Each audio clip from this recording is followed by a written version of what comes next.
Hello, folks. Welcome back to Lover's Enigma. We're continuing where we left off. You wake up to the familiar buzz of your phone. A few messages from your mom light up the screen, the first one featuring a painfully outdated gif of balloons and glittered text. Okay. Oh, from mom. Happy birthday. Happy birthday, Wilson. I'll be dropping off a cake later. Make sure you finish it tonight by tonight or it'll go stale. Stale. Have a good day. Have a good day too, mom. Ah yes, a classic from your mother. Equal parts affection and command. It almost slipped your mind it's your birthday today. You're turning XXX. The number seems to glitch in your mind like a censored secret the universe refuses to acknowledge. Or maybe you're just repressing it. Maybe this year your birthday wish will actually come true. Maybe your mom will finally listen to you, hear you out, let you breathe without the constant pressure of her expectations. Maybe today will actually be a good birthday. Just kidding. You already know how it's gonna end. Oh well, no point dwelling on it now. You'll deal with all that after work. Okay. Colleague. Hey Wilson, happy birthday. You're getting pretty old, huh? Hey, I'm not old. Haha, yeah.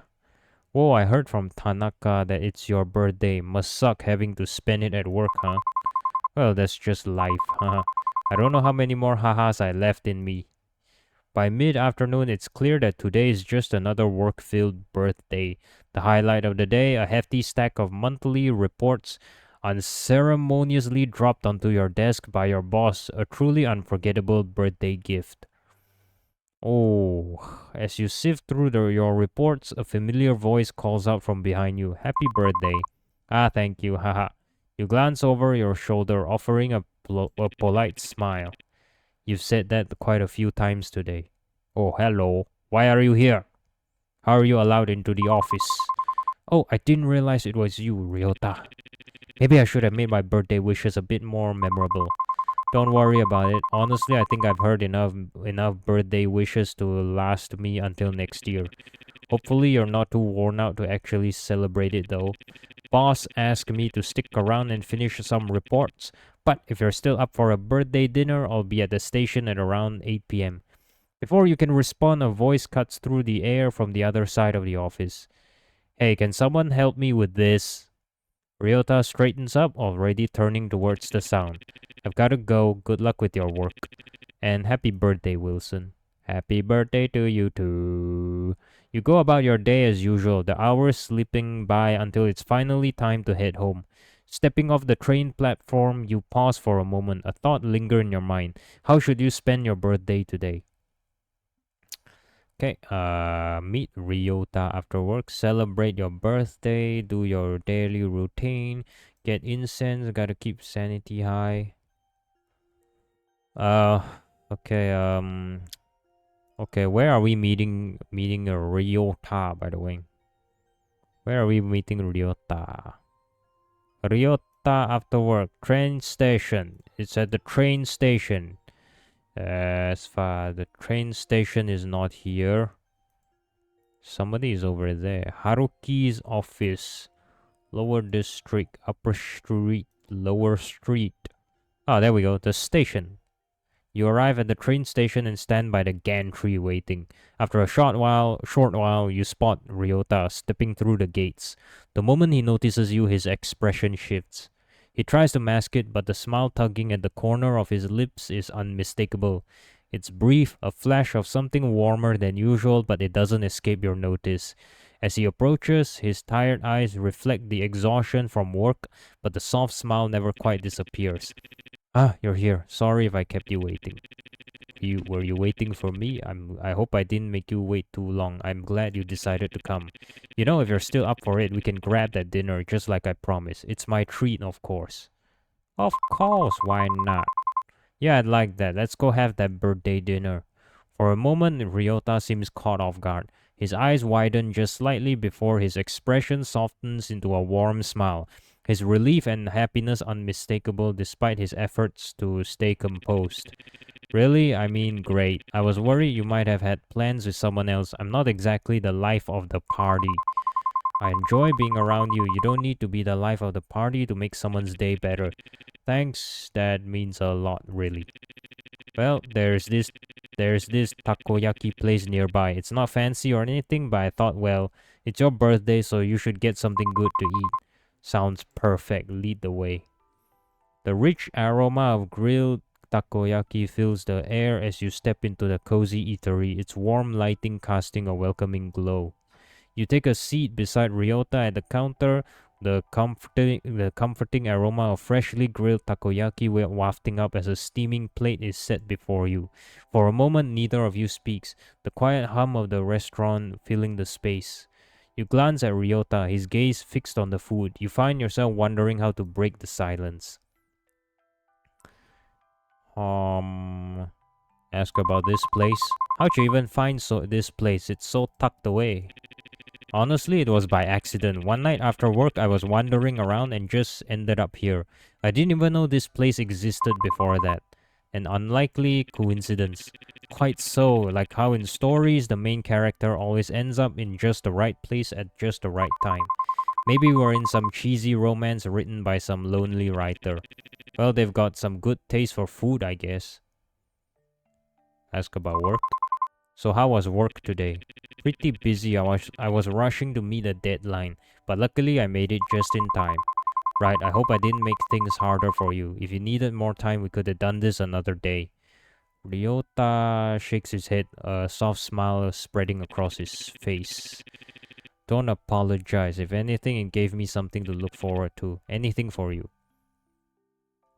Ask about food. I didn't know you like takoyaki. I'll eat anything really, even shellfish. What's wrong with shellfish? They are like the ocean's cockroaches, physically and biologically.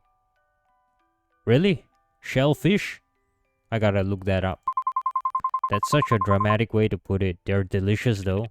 Yeah, well, so are cockroaches to some people, apparently.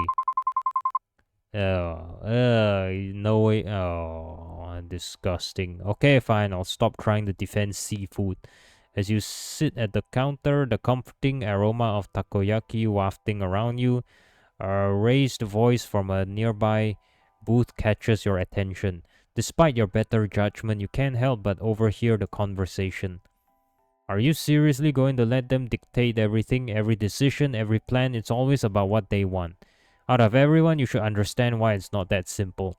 Understand? I've been trying to understand for years, but it feels like I'm the only one trying. I'm tired, I'm tired of feeling like I come second to your family. You sit quietly, the tension in their voices making it hard not to listen in. The weight of their argument feels heavy, and as you steal a glance at Ryota, you realize he's also caught up in their words, his expression thoughtful. There's a moment of silence between you, broken only when Ryota clears his throat and says softly, "They are being awfully loud." Ask about Ryota's opinion. Opinion on what?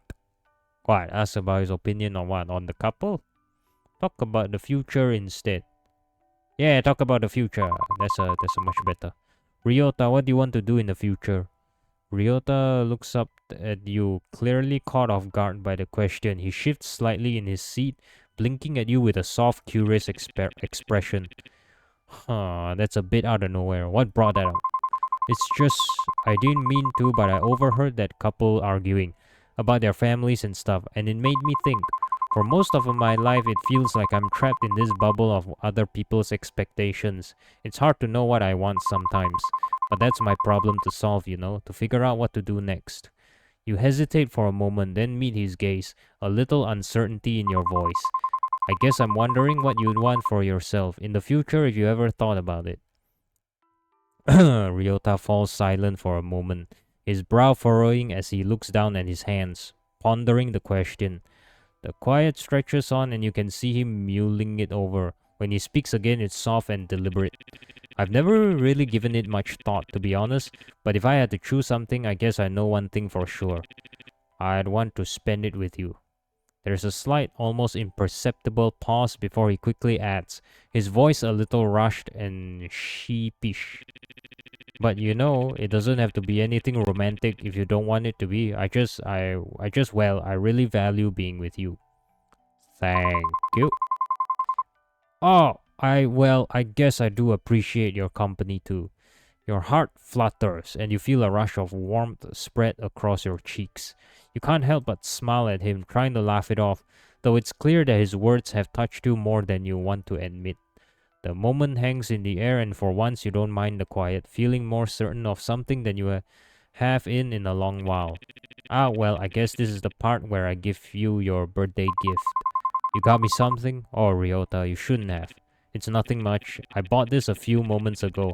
I didn't know when would be the right time to give it to you, but I thought your birthday would be the right time. You glance at him curiously as he reaches into his jacket pocket. Jacket pocket. His movements deliberate, almost hesitant. When he pulls out a small velvet box, your breath catches. He opens it to reveal a delicate necklace, the pendant shaped like a radiant sun. You doubt yourself a lot, I know that, but to me you're the sun. You're bright, Wilson. His words leave you speechless for a moment, your heart full as you carefully take the necklace from him.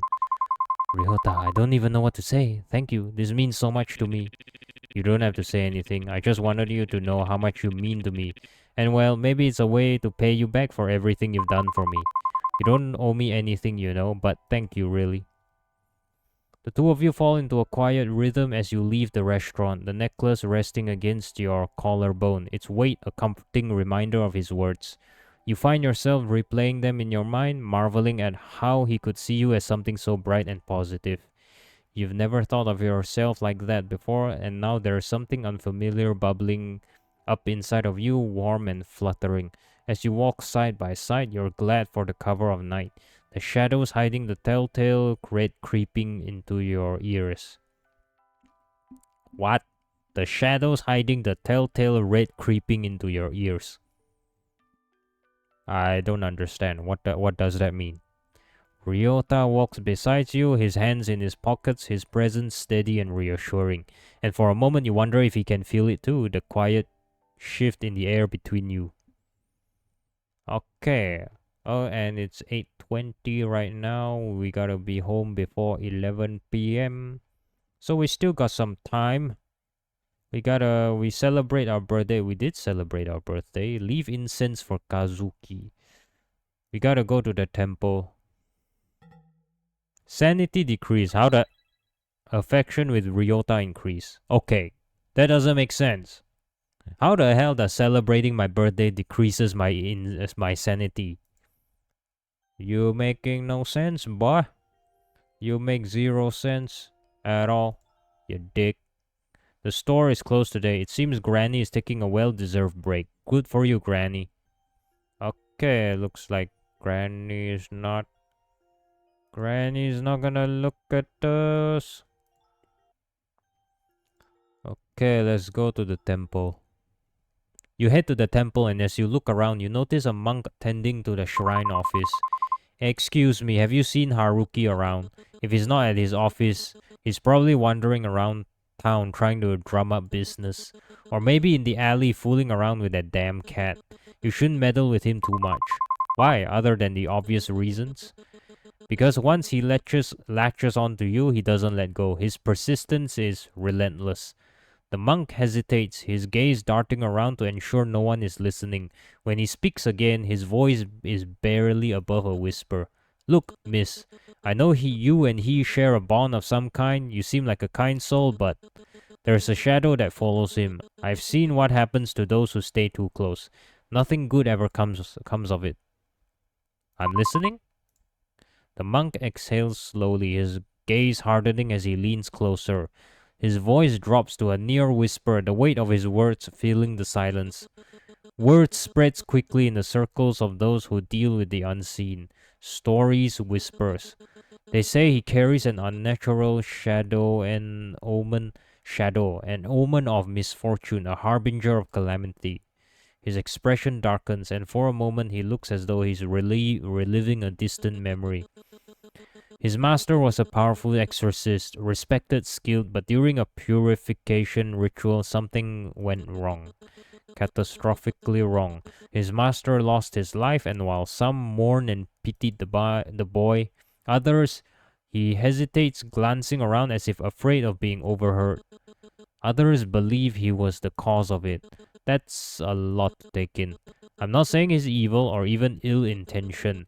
Perhaps deep down he's a good man, but sometimes it's not the person that's dangerous, it's what follows them. And with him, the cost of association often outweighs the good. The cost of association often outweighs the good. That is a good line, I would say. I'm definitely stealing that. The cost of association definitely outweighs the good. Yep, I'm stealing that line. I am stealing it and adding it to my vocabulary. Yeah. He straightens, his tone softening, though the gravity of his words lingers. Whatever you decide from here is your choice, but remember there is wisdom in walking away from trouble, even when it wears a kind face. Choose carefully. Okay, that was something. I had better go get Kazuki's incense while I'm here. And we still got some time. What do we do then? We can... let's see. Police station. Right. We gotta go to a police station. You find yourself heading to the police station, though the exact reason eludes you. As you step inside, the tension in the air is palpable. A frazzled-looking man is locked in an argument with a stern-faced police officer. You can't just barge into a business and start threatening employees, and this is the third complaint we've had about you being a public nuisance. For the last time, I wasn't threatening anyone. I was trying to apologize. I'm doing the right thing here. You realize it's the man from yesterday at the convenience store. Looks like he's in another round of trouble. Do you approach the chaos and maybe offer some assistance to this poor man? No. Who the hell is he? I don't care.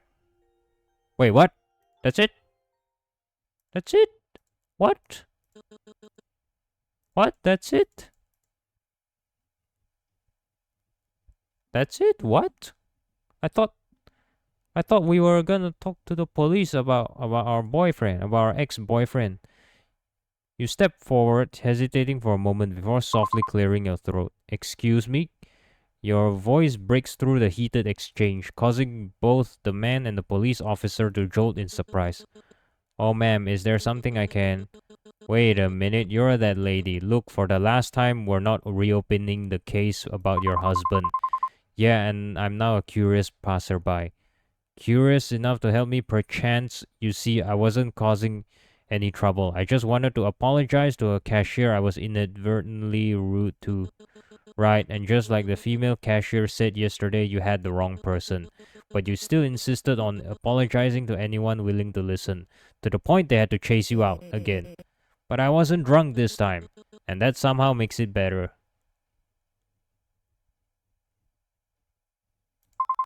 If I may interrupt, but this isn't his second time doing this.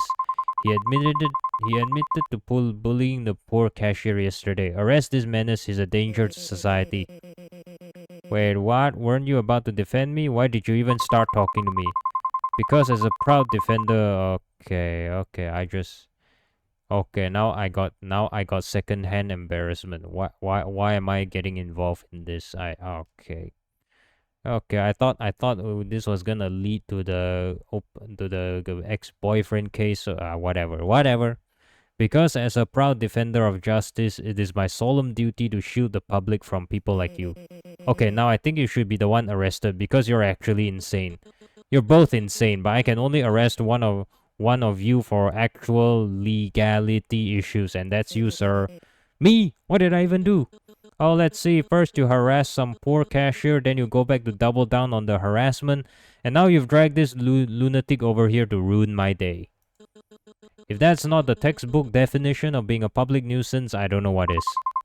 That's right, lock him up before he finds someone else to terrorize. Seriously, stop helping me. So how about you step into the police booth so we can chat about this in a bit more detail. What? No, I swear I won't do anything. Please, don't take me in. You watch as the man is dragged into the police booth, his protest growing more desperate by the second. He flails dramatically, glaring daggers as though you've personally ruined his life. This is your fault, you busybody. You can't take down 100 blazing. I'm gonna shoot back up to the sky and you'll all see. As he's shoved inside, his muffled tirade continues, but you catch only fragments. Something about catching these hands, followed by a muffled sorry. Man, I didn't think he would actually get arrested. Maybe I should make better choices from now on.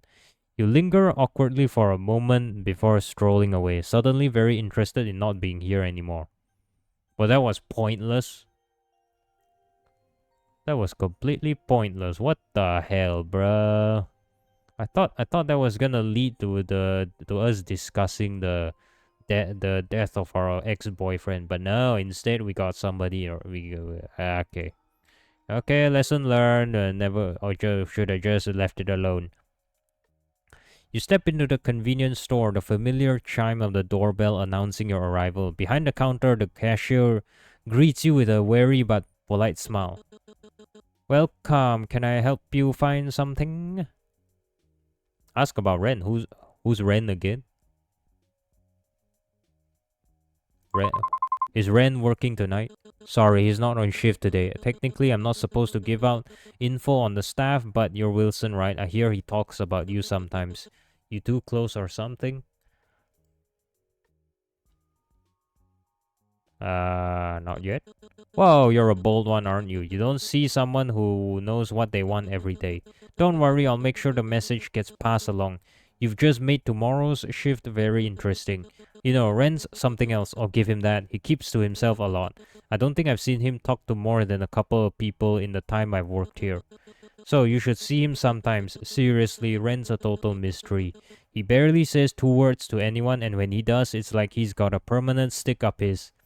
You blink, caught off guard by the cashier's bluntness.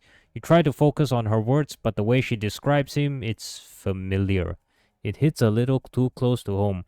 You know that feeling keeping everything inside, not letting anyone get too close, too comfortable? It's safer that way, right? You don't risk anyone seeing the real you, and they won't push you to open up.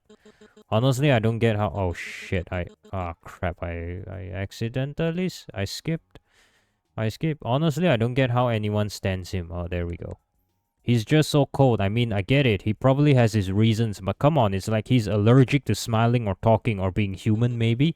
He just keeps to himself all the time. If I didn't know better, I think he doesn't even care.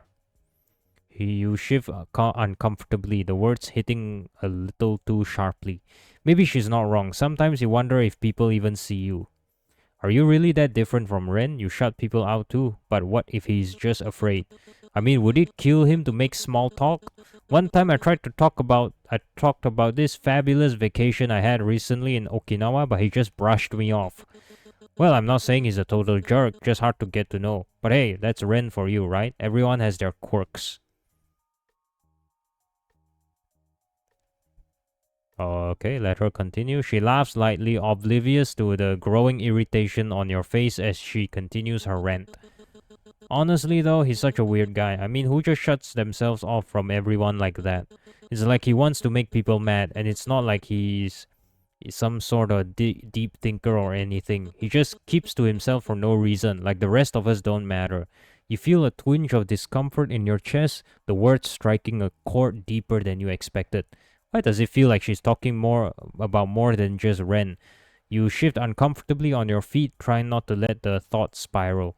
It's not like you're anything special either, is it? Always the one to withdraw, to keep to yourself. It's easier that way, isn't it? Just shut everyone out before they can see you, judge you. You'd rather not let anyone close enough to know you, or worse, see through you. You try to push the thought away, but it lingers, something familiar in her words. Something that feels like it's been said about you too. And then there's the attitude. Have you ever seen the way he looks at you when he's upset? Like seriously, I don't know how anyone stands him. I just can't figure out what his deal is. He's got this coldness about him. It's like he thinks he's better than the rest of us. It's all too familiar, too close to home. But maybe she's right. Maybe Ren is just difficult, but is that so bad? Aren't there people out there who just don't want to be bothered, just like you? I don't know how anyone can stand him. He's so rude, always putting up walls. It's like he thinks he's above everyone else. The frustration builds inside you, the familiar feeling of being misunderstood, or being caught in the middle of a story you didn't write. You've always kept things in, you always stayed guarded, but does that make you the same as Ren? Maybe, just maybe you're both just doing the best you can, and yet here she is, ripping apart someone you care about like she knows the whole story.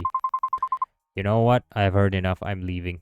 The words come out before you even think, and you turn sharply, walking briskly towards the door.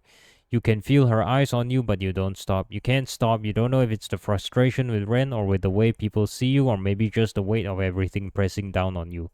But you can't stand it anymore. You push the door open, stepping into the cool night air, taking in a breath that doesn't quite feel like enough. You didn't even find out where Ren is.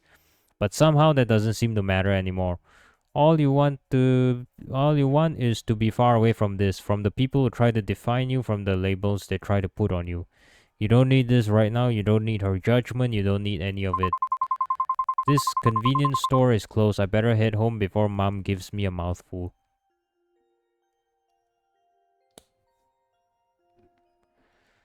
Well, looks like I just wasted my time for no bloody reason. God damn it, should I just ask where the hell is Ren? But instead I wasted. There's no one here. Maybe because Haruki is across the street. I should go talk to him. It's really late. I better head home. Okay. Okay, I really wanted to talk to Haruki, man. You notice Haruki in the alleyway, crouched near a stray cat with a small dish of food in hand. Yeah, approach him. My dear client, have you come to visit me, or does Mr. Tubbs here have another visitor? You glance down to see a stray cat nestled comfortably between Haruki's shoes. Haruki is crouched beside him, carefully placing a small dish of food within the cat's reach. Are you acquainted with this guy? Seems like he's got a lot of fans. Miyabi glances at you briefly, then turns away with a flick of his tail, letting out a soft hiss of annoyance as you approach. I ignore him. He's a meanie, but deep down, I think he secretly likes people. Maybe. Haruki shrugs with a grin, scratching behind Miyabi's ear, unfazed by the cat's attitude. What are you doing out here? I heard the siren call of Mr. Tubbs, and I couldn't resist answering with a gourmet offering. So are you his butler now? Aren't we all just humble servants in the grand empire of cats? They rule with an iron paw and a soft purr. He gestures to the stray cat, who seems entirely indifferent to their conversation as he enjoys his meal. But really, I'm just taking a break from work. Spending time with this little guy has become sort of a ritual for me. It's peaceful, you know, like a tiny escape from all the noise. I've seen him around here too. He chuckles, but there's a genuine warmth in his voice. He runs his fingers through Mr. Tubbs' fur one last time before standing up straight, wiping his hands on his pants. Did you really come to visit me, or is it just a cat you're after? Did I really come to visit you? Visit you? Of course, if not, why else would I have appeared before you? Maybe you're here for Mr. Tubbs, huh?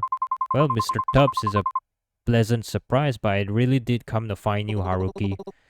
It's such a nice feeling to be wanted. I do try to keep myself humble, but a little ego boost never hurts. If only my mother had the same feeling.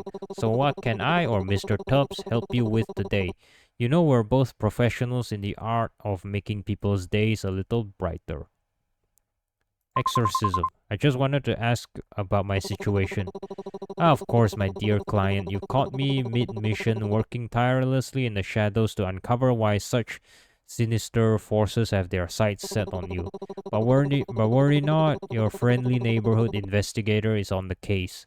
I promise everything will be resolved soon, just a bit more time. As much as I trust you, Haruki, can you tell me a little bit more about what you're doing? Haruki hesitates, the usual playfulness in his eyes dimming slightly. Still, he musters a grin, a reassuring if slightly sheepish one. I'm truly grateful for how much faith you've put in me. I know it must be maddening to be left in the dark, but there are just some things I can't share yet. He pauses, searching for the right words. Think of it this way, I'm like one of Santa's elves, quietly working behind the scenes. You don't see how the presents get wrapped or how the sleigh gets loaded, but when Christmas morning comes, everything's there, perfect and magical. You don't have to worry about the thing. Please trust me. I swear I'm doing everything I can to keep you safe. His usual whimsy flickers back, accompanied by a crooked grin. Besides, if Santa can pull off the North Pole in December, I've got this right. Okay. Alright, I trust you, Haruki, but I hope you'll tell me everything someday. Thank you for trusting me again. I promise when the time comes, I'll tell you everything. Right after I solve that problem of yours. I'll be the best present ever. Speaking of presents, happy birthday. You hadn't expected anyone to remember your birthday, much less someone as carefree as Haruki. Wait, how did you know it was my birthday? Ah, my dear client, you underestimate the great powers of an exorcist extraordinaire. It would be utterly shameful if I didn't know the finer details of your life, like with the stars revealing their secrets, the winds whispering your truths. You found it on Rene. I found it on Rene. Anywho, allow me to formally invite the birthday girl to a celebratory feast of the finest takoyaki in town. Sure, it's no five-star Michelin dining experience, but hey, it's warm, it's tasty, and it's nearby. Alright, but I assume this means it's your treat, naturally. Consider this the gold standard of five-star customer service. You won't be disappointed. I am supposed to be home and now I'm out late at night eating goddamn takoyaki. Are we really gonna? No. Shit, damn it. Oh, mom is gonna be so goddamn mad. The two of you stroll to the nearby food stall, the scent of sizzling takoyaki wafting through the air. As you sit together, Haruki's light-hearted banter fills the conversation. His jokes and animated storytelling drawing out laughter you hadn't realized you needed. The warmth of the food and his company melts away the weight of your worries, if only for a while. When it's time to leave, Haruki flashes you a grin, his expression softer this time. Thanks for letting me steal a bit of your birthday. Hope it's one to remember. Okay, celebrate your birthday. Definitely did that already. Affection with Haruki increased. I'm heading home now. You step into your home, greeted by an eerie silence. On the dining table sits a small cake, meticulously decorated with pastel icing. A note rests beside it in your mother's familiar handwriting. Eat this, all of it. It's good for you. A strange unease prickles at the back of your mind, but you sit down anyway, carving a cautious slice and taking a bite. At first, it's sweet, soft sponge with a hint of vanilla, but then something foreign grates against your tongue. You pause, your stomach tightening as you pull the bite from your mouth, revealing long strands of hair tangled in the frosting. Oh, what the hell? Did mom poison me? You run to the sink, spitting it out, gagging, but it's as if your body has already decided to reject more. A sudden heave forces you into the sink as bile rises uncontrollably.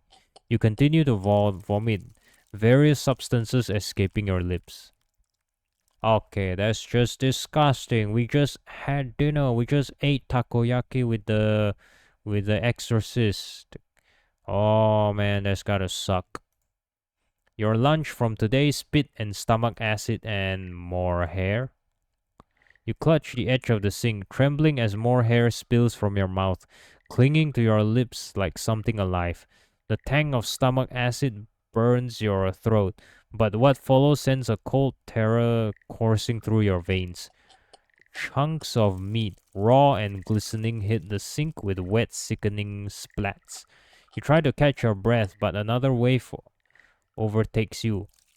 Your body convulses, bringing up more and more hair, bits of undigested food, and then teeth. Jagged yellow teeth rattling against the porcelain basin. Maybe you're hallucinating again, you think. Maybe this isn't real. But the sensation, the heaving, the burning bowel, the slick muck sliding from your mouth, it's too vivid, too visceral. The grotesque parade of horrors continuing, spilling from you like some cursed fountain. Each retch leaves you weaker, yet the torrent doesn't abate. As your trembling hands clutch the edge of the sink, you dare a glance at the carnage below, and then you see it. Amid the hair, bile, and unidentifiable chunks, something small and malformed shifts. It's pink and slimy. It's like a ball of meat alive. It expands and deflates ever so slightly, almost like it's breathing. You notice some of the chunks were teeth, and what seems like an eye staring back at you. You can't seem to form the words to even begin to describe the horror that you produce from the depths of your throat. What? Grabbing the faucet, you turn it on full blast, desperate to erase the nightmare. Water gushes down, carrying clumps of gunk with it, but the sink quickly clogs. The fetid water pools around the mess, rising in defiance of your efforts. Frustration boils over. You seize the nearest object, a hairbrush, and jam it into the drain, jabbing it furiously. The bristles bend and snap as you shove harder, muttering through gritted teeth and then shouting, "Go down already!" Each shove is punctuated by your screams, your voice hoarse and cracking.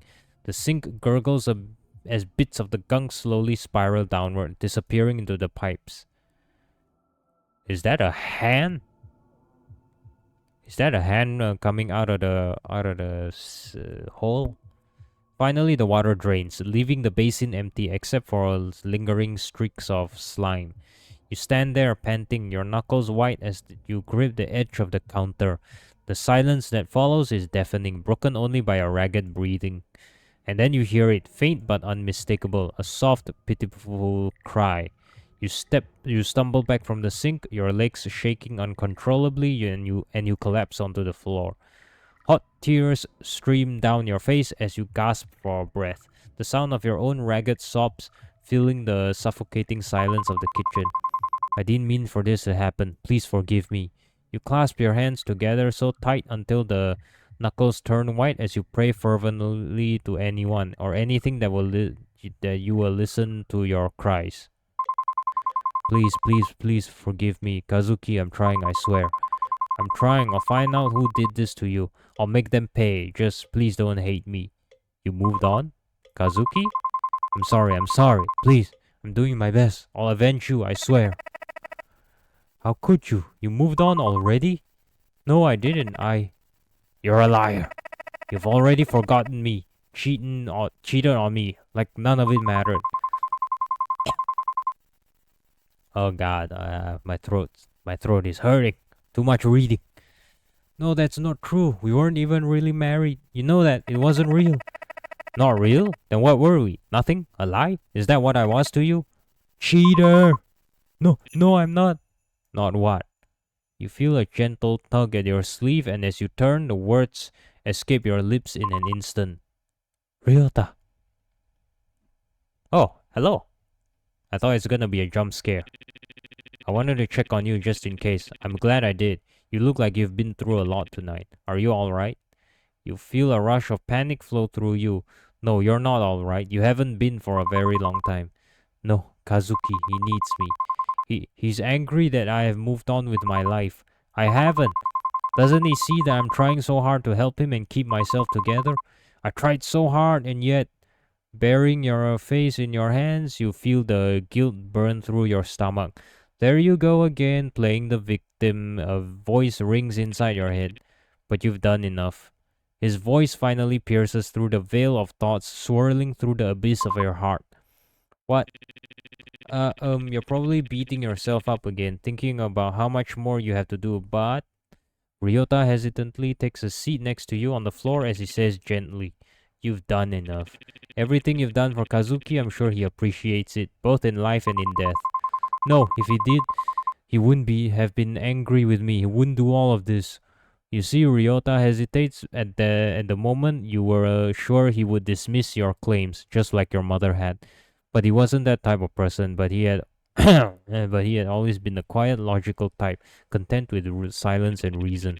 I don't think Kazuki would be the type of person to hold a grudge like that. You didn't expect Ryota to say something like that? In fact, you never knew he viewed Kazuki in a positive light, given how little they interacted while when he was still alive. What makes you say that? Ah, well, I was never a fan of your marriage to him, but it was something your mother wanted, and I guess in definition, something you wanted too. But I was particularly upset about it, especially on your wedding day. I couldn't believe you would marry a stranger just like that. I wanted to ask you, out of everyone in your life, why him? But during the reception, I saw how nervous you were and how you were trembling at the altar. I really wanted to be there for you, but I couldn't. I wasn't, yet he was. He took your hand. He took your hand and said his vows, slow and gently, letting you collect your nerves once more. And at that moment, I had my answer. You let his words sink in. The memory comes back to you so vividly, as if it happened yesterday. You were so nervous on your wedding day, standing in front of all those people. Your heart pounded against your ribs like a caged bird. The dress barely fitted, clung too tightly in some places, and felt loose in others. The makeup was thick, stifling, each droplet of sweat threatening to streak your carefully painted cheeks. You kept whispering to yourself, just today, just get through today, and then it'll be over. But even as you tried to steady yourself, a new thought wormed its way in, unsettling the fragile resolve you built up that morning. What if things got worse? What if this wasn't the end of her control? What if your mother's shadow loomed even larger after this, her expectations heavier than ever? What if this wasn't your freedom but another shackle? Your legs began to tremble, your palms damp with sweat, your breath caught in your throat. Just as your vision blurred with the sting of tears, a warmth wrapped around your hand, steady and reassuring. You looked up, and there he was, Kazuki, smiling that soft, knowing smile. The one he always wore when he was trying to coax you out of your spiraling thoughts. The same smile he'd carry into the afterlife, etched forever in your memory. Without a word, he gave your hand a gentle squeeze, anchoring you in the moment. Then, with a calming rhythm, he began reciting his vows, each word deliberate and steady, like a lighthouse guiding you through a storm. I, Shimizu Kazuki, will take you, Wilson, to be my lawfully wedded wife, to have and to hold from this day forward, for better or for worse, for richer or for poorer, in sickness and in health, to love and to cherish, till death do us part. His voice was like a balm, soothing the chaos inside you. By the time he finished, the tremor in your legs had stilled. Your breathing evened out. You found the courage to speak your part. I, Wilson, take you, Shimizu Kazuki, to be my lawfully wedded husband, to have and to hold from this day forward. For better or for worse, for richer or poorer, in sickness and in health, to love and to cherish, till death do us part. The officiant's voice broke through the haze of the moment, calm and resolute. With that, you may kiss the bride. You close your eyes, your breath catching once more, not from the panic this time, but from the anticipation of Kazuki's kiss. The world around you seemed to dissolve into nothing but the warmth of his hand in yours and the love reflected in his eyes. The memory fades and you return to the present, the weight of Ryota's voice pulling you back to reality. Do you really think that kind of person will hurt you now or hate you that much? You finally stopped shaking. You were so wrapped up in everything, all the bad memories that surrounded his death, and the memory that he had become, that you had forgotten the person he was. Kind, caring, sweet, a friend. And you missed him dearly. He wouldn't. Not the Kazuki I knew. But spirits, they can become corrupted after death. Who knows what type of grudges they might hold. And you might have a point, but more often than not, sometimes evil spirits tend to take the form of the people we know best and twist their memory into something warped. Are you saying? Whatever's haunting you, it might not be Kazuki. You absorb his words, and deep down a quiet certainty settles within you. It couldn't have been him. The anger, the malice, it didn't belong to someone as kind as him. No, it couldn't have come from anyone human. If it's not Kazuki, then what could it be? Ryota remains silent, his gaze fixed on you, an intensity in his eyes that speaks of hesitation and a struggle to find the right words. Ryota? I never wanted to drag you into my problems, but after everything that's happened, I can't ignore it anymore. There's something following me. Something's haunting me too. The words hit you like a chill wind, leaving you frozen in place. Haunted? Ryota too? Was he just trying to bridge the gap between you to prove he understood, that he wasn't as distant as it seemed? Or worse, could whatever was tormenting him somehow be connected to you? Oh no, it couldn't possibly be from me, could it? No, this has been going on since I was a kid. Actually, it's the reason I got to know your mom in the first place. The revelation settles over you piece by piece. You remember how your mother had always explained her connection to Ryota and Yoko as a natural fondness. She had been their teacher and had a sense of maternal duty she couldn't ignore.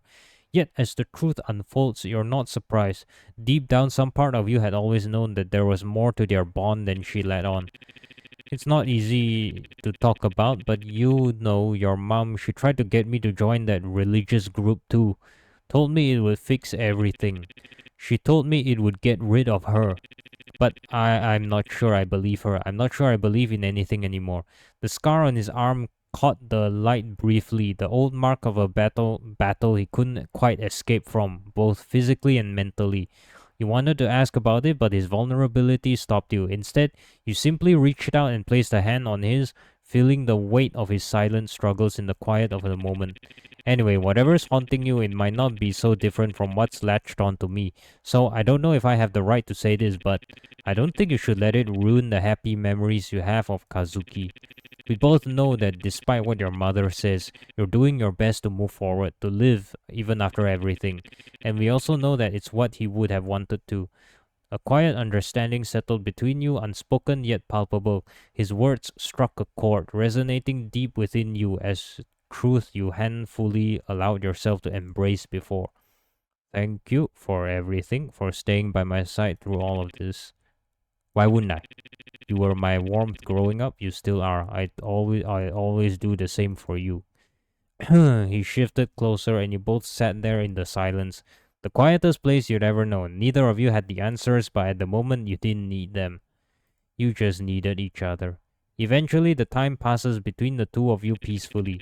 I should be heading home. It's about time for the last train to run. I better not miss it. Are you going to be okay? He gives a reassuring smile in the face of your concern. How about this? I'll send you a text when I get home safe. Does that sound good enough to you, Wilson? You say your goodbyes, and once he's gone, your gaze falls to Kazuki's altar. His framed picture, still silent, gazes back at you. The smile he wore in death no longer holds malice or anger, hatred or greed. No, it was that same smile he had at your wedding, reassuring you that everything was gonna be fine. And somehow you believe it still is. Eventually, your phone buzzes, the comforting words of I made it home appear on the screen, and you slowly drift off as even the phone's soft illumination goes dark for the night. Window time. The window remains closed. Do you really want to open the window after what happened yesterday? Yeah, leave it closed. That's a good idea. No, no, no. Curiosity is gonna be the death of me. Oh yeah, we should do Kazuki's shrine. The shrine feels different today. An unshakable, uneasy presence lingers in the air. It's that quiet, lingering sensation like something is just slightly out of place, yet you can't grasp what's wrong. Can't quite grasp what's wrong. But in the end, this is still Kazuki's shrine. It holds the weight of his past and the complexity of your feelings, whether they lean toward resentment or something softer. No matter what, it's still Kazuki. Leave offerings for Kazuki. You leave incense for Kazuki, hoping it might ease whatever lingering resentments still remain. Yet after days of doing this, doubt creeps in and you're not sure it will make a difference.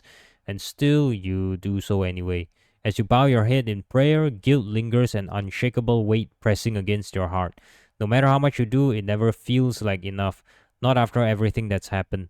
Not after the past few days. You tell everyone you're fine, that you're moving forward, but deep down you know the truth. Then, just as doubt threatens to consume you, a familiar scent drifts through the air. Warm, unmistakable vanilla curling softly through the house from nowhere at all. Next time, if we do manage to celebrate your birthday, I'll get you the. God damn it, I skipped it too fast.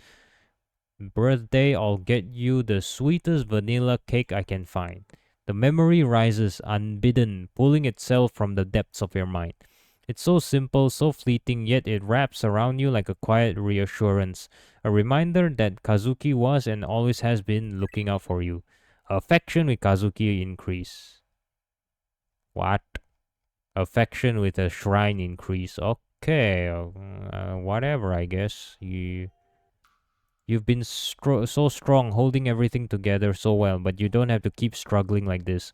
Wouldn't it be easier to let go, just a little? You don't need to rely on something so fleeting. A proper rest, just one peaceful night might be all you need. So you still want to play the rhythm game? Yeah, play. Play, play, play. Play, brother. Okay, let's do this.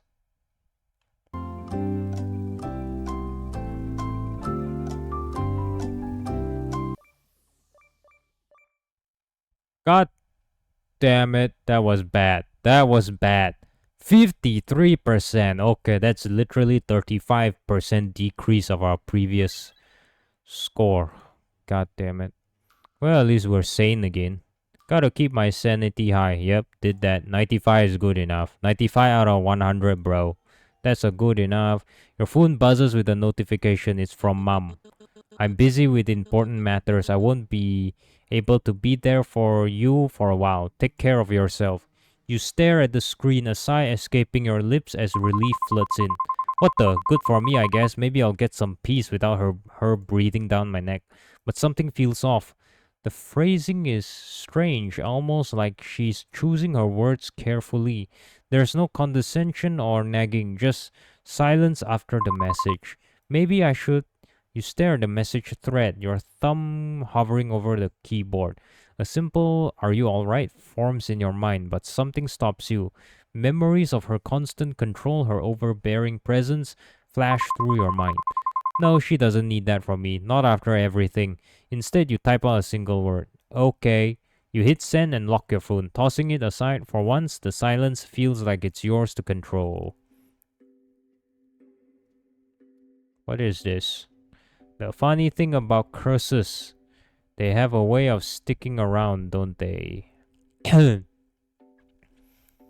Once upon a time, back in an era when lords were powerful and spirits were just as real as the air we breathe, there was a tale that began with a powerful man and a simple girl. They weren't supposed to meet, much less fall in love. The girl had a way of drawing people in, even those who should have known better. Couldn't help but get caught up in her orbit. And where sorrow lingers, darker things are never far behind. Drawn not by her, but by the quiet ache clinging to the ones around her. Despite everything, she had to protect them. So she made a sacrifice, one meant to save everyone she cared about. But sacrifices like that come with a price. In her final moments, a wish was formed. Something simple, something all too human. But even the smallest wishes can have powerful consequences. And so a curse was born. One that tied her fate to those around her. Locking them all in a cycle they couldn't escape. Not until she made a choice. Not until someone was brave enough to break the pattern. So here we are, curses, gods, ghosts. And a whole lot of unresolved tension. But hey, no pressure. In the end, it's all about who you choose. No big deal, right?